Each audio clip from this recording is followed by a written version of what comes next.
Hi, everybody. It's Mrs. K from the Massillon Public Library. And today I want to introduce you to three books that are about games, playing games, riddles, things like that.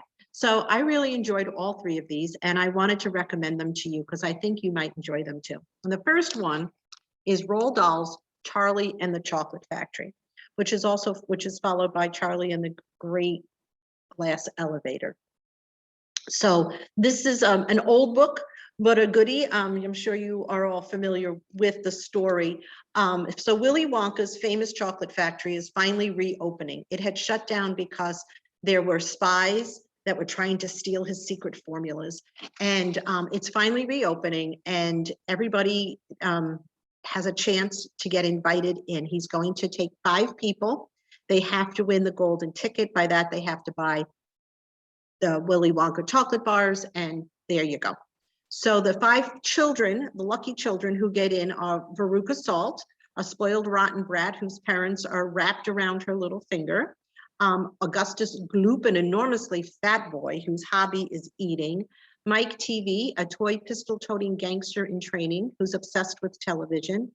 And Violet Beauregard, a dim-witted gum chewer with the fastest jaws around, and Charlie Bucket, our hero. Charlie is honest and kind and brave and true and good and just ready for the wildest time in his life. And that's the Charlie and the Chocolate Factory.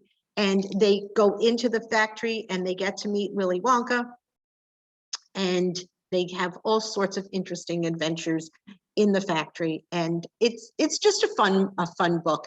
And Roald Dahl got the idea to write this book when he was growing up in England. There were 2 candy companies, Cadbury and Rowntree, I guess. And they made all the chocolate in England, and they were delicious. If you still know Cadbury eggs at Easter time and all their other wonderful candies. They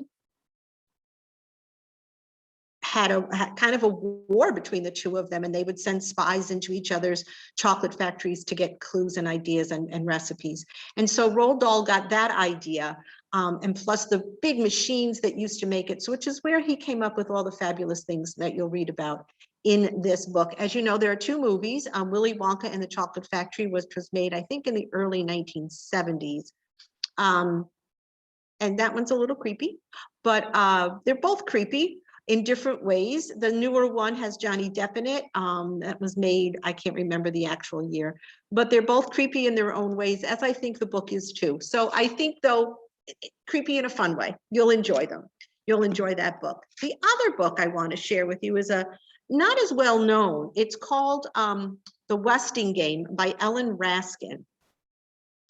And this is a very big puzzle, this book.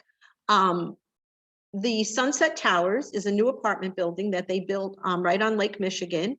And it's right within view of the mansion of the self-made millionaire, Sam Westing. And only certain people have been invited to get apartments. You can't just apply for an apartment. You had to have been invited. And so these different families move in, and then Sam Westing is found dead in his house, and he leaves a will. And all the tenants of Sunset Apartments are the heirs in his will. But it's not just any will. It is a tricky puzzle that you have to figure out. And they team you up with another tenant. And you have to solve the mystery. And when you solve the mystery, you will figure out who killed Sam Westing, and you will win his $200 million in control of his paper company. So it is a fun story. There's a lot going on. You have to be very, very careful when you read it. Not just children are involved in solving the crime, in solving the murder and figuring out who it is, but the adults and the teens, and then the children, everybody that lives there, even the doorman. So it's very good. They made a movie out of this too, and they called it Get a Clue. It's not the Lindsay Lohan movie, Get a Clue. It's a different one. I want you to know about it. I turned it off. They had changed so much of the movie that I couldn't even watch it. So I don't recommend it, but I wanted you to know it was out there. And then the last book I want to recommend is Escape from Mr. Limoncello's Library, which I bet a lot of you have already read. It takes place in the town of Alexandriaville, Ohio. It's been without a public library for 12 years. Oh my goodness, I can't imagine being without a public library for 12 years. So I just can't. Even when the Macedon Public Library burnt down in 2001, I think we went the summer without it before we were able to move into other locations. So what the world's most famous game maker is building the new library. So you know it's going to have a lot of interesting things in it. And his name is Luigi Limoncello, and he builds this library, and he invites people to come for opening day. He again, 12-year-olds get invited for his opening night to spend the night in the library and play all his wacky games that he has in there. But in the morning, when the parents are supposed to come and pick them up, the doors are locked. And the kids have to solve a clue, and all the different clues to figure out how to get out of the library, where the hidden escape route is. So it's just this one is a lot of fun. It's not as tricky as the Westing game. It's just a lot of fun. The main characters are the things that Mr. Limoncello comes up with for them to do is all craziness. And I wish the Macedon Public Library could be half as cool as this library.